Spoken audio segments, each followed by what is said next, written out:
Pri oprave vozidla sa majiteľ často stretne s otázkou, aké náhradné diely zvoliť. Cena medzi jednotlivými možnosťami môže byť výrazne rozdielna, no rovnako rozdielna môže byť aj kvalita, životnosť a spoľahlivosť. Originálne diely.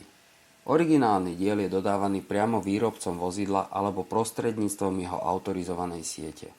Výhodou je garantovaná kompatibilita, kvalita a životnosť porovnateľná s pôvodným dielom, ktorý bol vo vozidle namontovaný z výroby.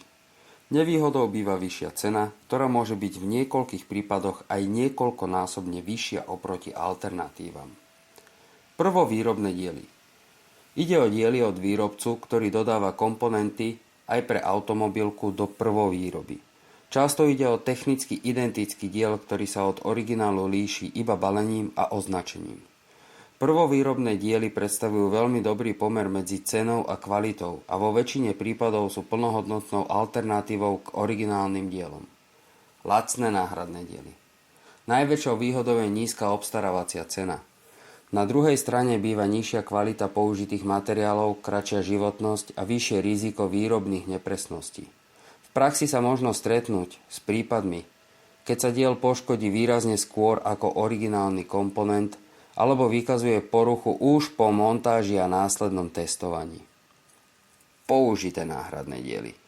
Použité diely môžu predstavovať ekonomické riešenie najmä pri starších vozidlách a pri drahých komponentoch.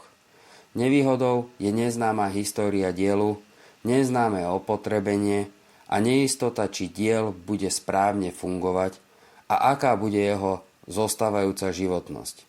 Riziko poruchy je v porovnaní s novým dielom výrazne vyššie.